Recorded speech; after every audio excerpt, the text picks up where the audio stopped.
There's another use for right hemispheres, and that is getting stuff out that is creative.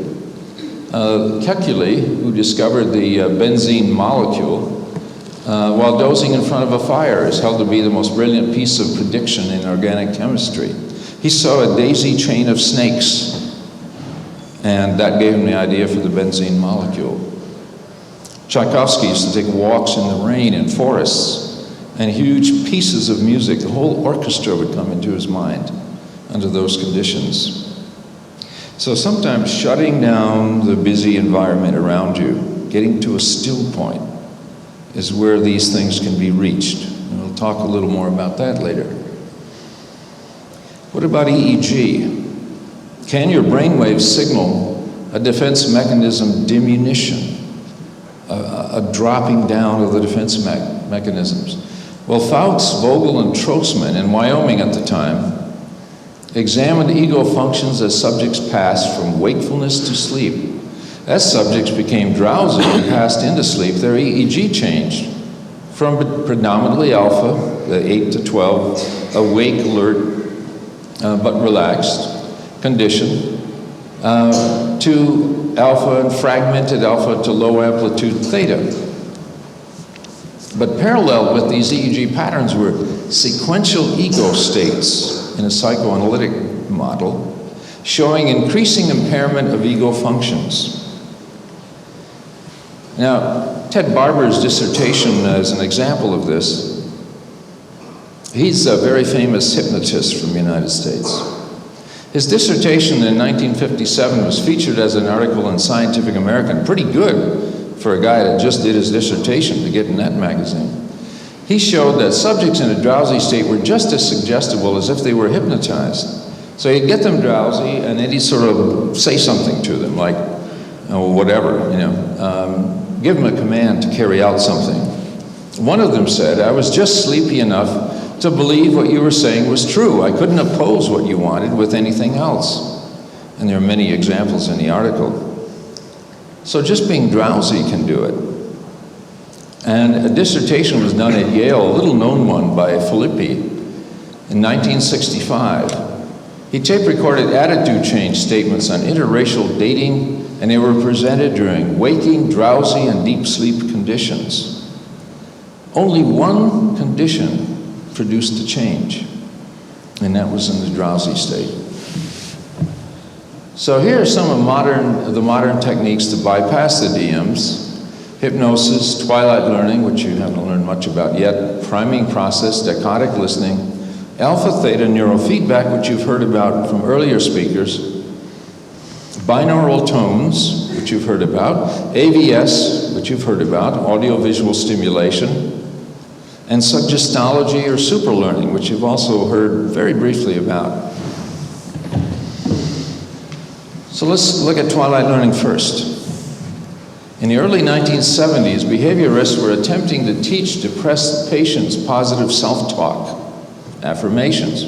However, it often backfired, made them feel worse. I tried it on my patients, made them feel worse in many cases. They often said, I tried the positive phrase, but a little voice said, like hell you are. So I sought a biofeedback way to bypass the little voice, the DMs, if you will. The twilight learner was the result. I'll let you read about it while I take a drink here.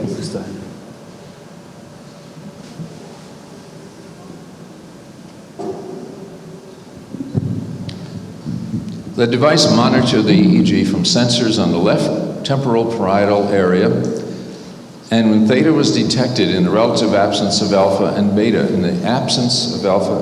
so there was logic built into the machine. It said, I want pure theta with no alpha or beta mixed in. If that was detected, a tape recorder would be activated with the CM, we called it the change message, the affirmation, if you will. Pure theta over the left hemisphere usually signaled a bypassing of the defense mechanisms. Why is that? Because the left hemisphere is the conscious mind. If you cause it to get sleepy and drowsy, you lose a lot of the defense mechanisms, not all of them, but most of them, and then you can impart a suggestion. But the trouble is that most people pass through that state when they're falling asleep, in a minute or two, or no more than 10 minutes. So sleep learning isn't very effective because there's just too little time in that effective zone. So this machine would hold you there for an indefinite period. If you started going too deep, the machine would make the message louder.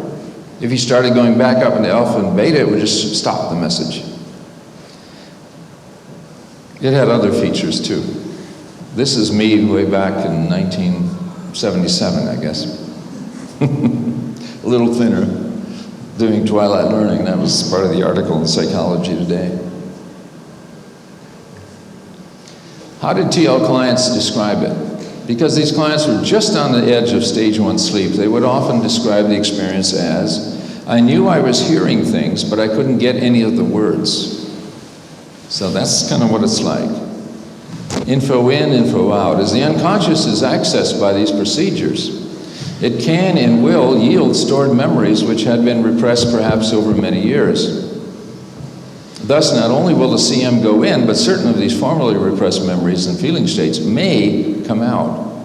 New TL neurofeedback protocols guard against an overwhelming upsurge of such material because, as somebody else mentioned, anytime you tap into Pandora's box, you open it, you don't know what's going to come up. If somebody's had a real unfortunate childhood with a lot of trauma, some of that stuff will begin coming to the surface. You want it to come up, but slowly and gradually, so it can be integrated in a timely and orderly fashion, not come up as a big rush of abreaction and throw you into a panic attack, you know, or even a psychotic episode.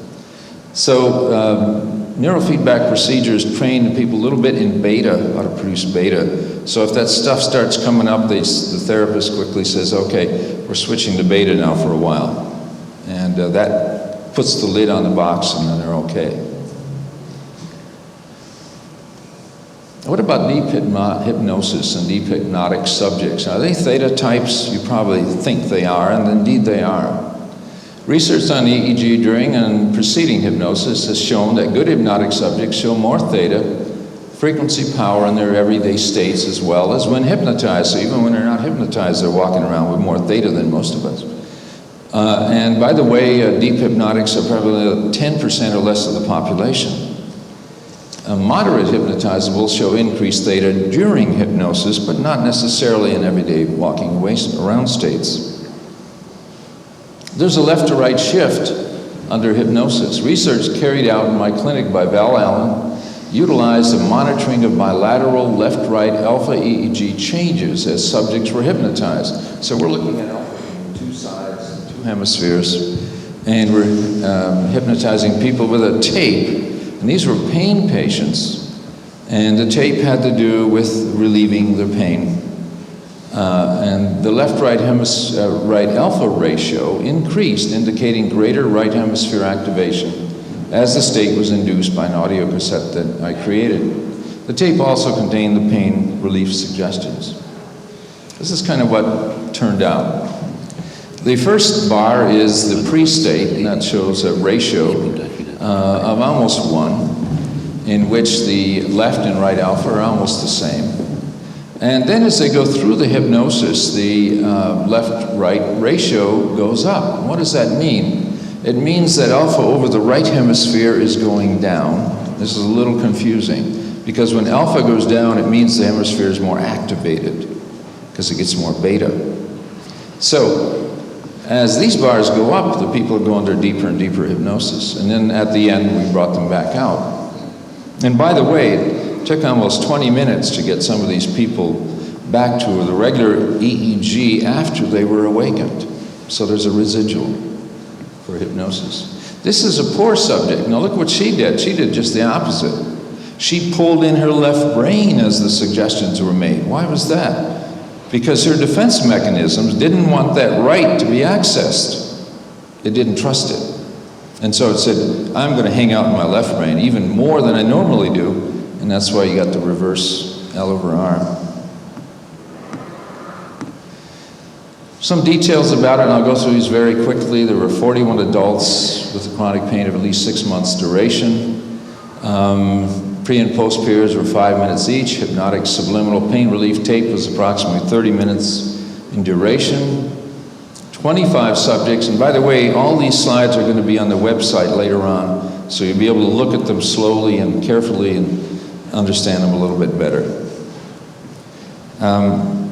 16 did not show a significant increase, but 10 exhibited a trend toward a shift toward right hemisphere dominance. This is a little confusing, but let me just say that most of the people, if they show this L over R increase, they got pain relief.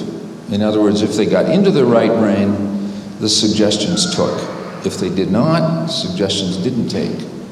And so once again, an example of the defense mechanisms. Once they get out of the way, then some nice things can happen.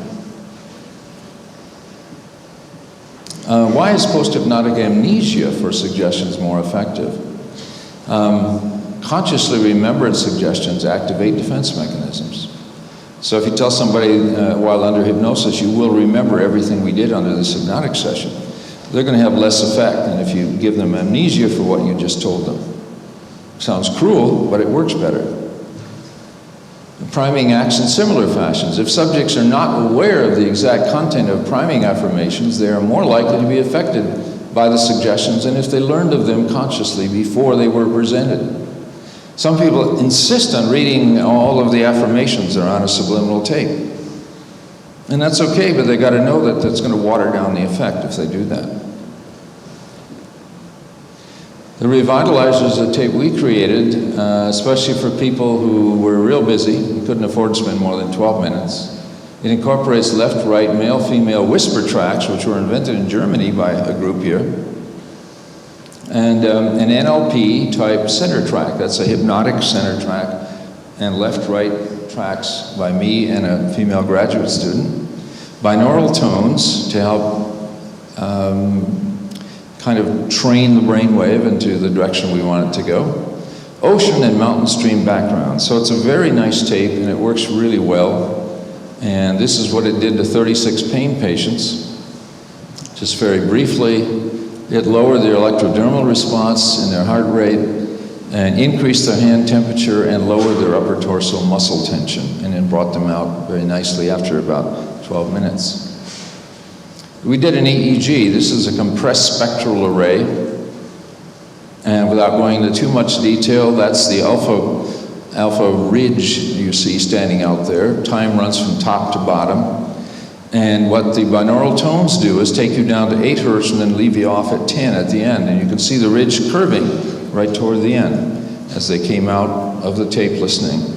And so the tape actually did affect the EEG with the binaural tone.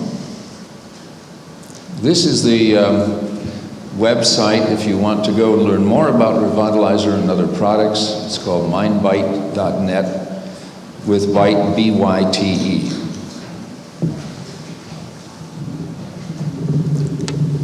ABS enhances academic performance. This is a slide I just put in this morning because we did use ABS to see if we could increase grade point averages, and it did. It was a very careful study. There was a control group, and these were college kids who were having trouble, had gone to the counseling center. Half the group got ABS, the other half didn't. The group that did had higher grade point averages the next semester than the group that didn't. So it actually works to produce better academic performance. Suggestology from Bulgaria. Lazanov discovered teaching technique that involves students learning a language narrated by a teacher while focusing on classical music. Became popular in the US as super learning. Even John Eccles was interested and came to a conference in Bavaria, and we'll show you a picture of that. I asked him at the conference if subliminals actually worked or were registering in the brain, and he said, of course, all stimuli are processed thousands of times before reaching consciousness. So that from the great Sir John himself. And there he is, standing in front in a white shirt. There I am in the back left upper with the black shirt. So the good guy and the bad guy were all there at the same conference. And it was at the Castle Ringberg. Maybe some of you might know where that is. I can't recall anymore. 1984. Priming, subliminal perception. We talked about it a little bit earlier. They're usually presented 20 dB below foreground sound, pink noise or ocean, and it appears to bypass most DMs. How does it work? You put them just below Lyman. If the stimuli are relevant to the belief systems or ongoing thought process, they will be assimilated. If they're not relevant, they won't. Works kind of like this. Conscious stimuli go through a conscious kind of defense mechanism thing. They're weakened. Preconscious DMs, there are some of those, is weakened a little bit more, so they end up with a reactive brain very weak. Priming stimuli kind of bypass the conscious, hit only a few preconscious DMs and come in fairly strong on the reactive brain. Another way of looking at it, a conscious critical screening, maintaining your self-image for whatever it's worth, are often rejecting things that it doesn't agree with. Somebody tells you, you're really a nice person. And you say, oh, I don't think so. My mother always told me that I was no good. So your self-image is kind of negative, and people tell you you're okay, you're good. You don't believe it. That's how DMs kind of work as adults. So you'd like to bypass some of those. And we talked about this earlier, how the hippocampus, the right side, is activated by subliminal stimuli, but not the left. Does priming affect the EEG? Yes, it does. This is a little study that we did at the University of West Florida, and we put cheers and a voice and a binaural tone underneath, interspersed with pink noise only. All the people heard was pink noise all the way through. But at intervals, cheers, voice, binaural tones were played. The one that pulled in the theta-beta ratio the most, which meant the brain was listening to it as it were, although they were not conscious of it at all, was the verbal priming suggestions. And now there's an English company that offers software you can buy for $29, and it will put priming messages on your computer screen. You can choose from a number of themes and even make up your own. And unfortunately, it doesn't work under graphics. It'll only work under Word and a few simple programs like that. Otherwise, it'll slow everything down. But it's pretty clever. Priming better memory in seniors. Becca Levy, then at Harvard, showed that she could present with, on the computer screen, very fast statements that were affirmative about being good and having self-esteem and remembering. And indeed, seniors did remember better when they got those affirmations. Now, the negative priming group did worse on 4 out of 5 tests. The positive did better on 4 out of 5. Neutral priming resulted in no change. Silverman's Mummy Nire 1 was an incredible thing. It went on for some years at New York University, believe it or not. If you present this below awareness, it improves performance on all sorts of things. And some of you have heard about that. In Israel, they did it, they converted to 2 Hebrew languages and presented to college kids, and improved grade point in both cases. And they had control groups. This is what it would look like if you slowed it down. We won't go into this. There were plenty of long-term effects of Silverman's work. Not recommended if you had a bad mother. Mummy Nire 1, you wouldn't want that if you had a bad mother. Priming self-esteem, I had a French wife for 13 years, and we did a study together in which was subliminal. We took type A adult males and improved their self-esteem with these subliminal things. And it was a double blind. She didn't know whether she was giving the real thing or just a pink noise. And I'll go through this pretty quickly. We did get good results, and they were published. This is an MMPI kind of thing for the E group and the control group. This is priming self-esteem, MMPI results again, pre-post for the E group.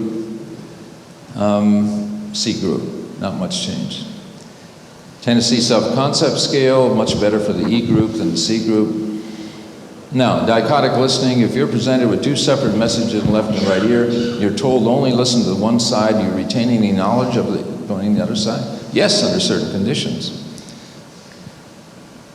And this is fun to do. Put a whole bunch of random numbers into a tape recorder, and then listen to them only with your right ear, and recite them as you hear them. Now you can put something in the left ear, and if you stick with verbalizing those numbers, whatever goes in the left will get in below the DMs.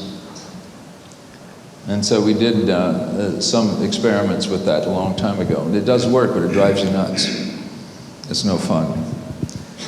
Like I feel good goes in the left ear, numbers go in the right. You recite the numbers, that takes your left brain out of the picture. And whatever goes in the left ear goes to the right brain. And that's what's happening. Conscious brain finds it frustrating. Just wanted to show you some work we did with hemifield AVS, presenting flashing lights in the left to right visual field. You heard some about that earlier. There, I wanted to get to this picture. 7 hertz in the left visual field, 14 in the right.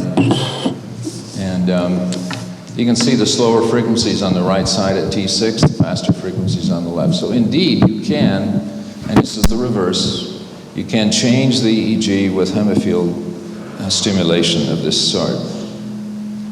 And it's important because you can open up the right brain that way. One last thing, neurotheology, God and brain maps. Newberg and DeKilly have been exploring with SPECT scans what areas of the brain are activated when Tibetan Buddhists meditate and Franciscan nuns pray.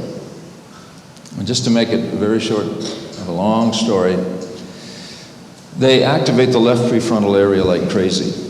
Blood flow increases like mad over in the left, and they put some of the rear parietal areas to sleep. And that's how you get to a bliss state. You put this to sleep, you become one with the universe.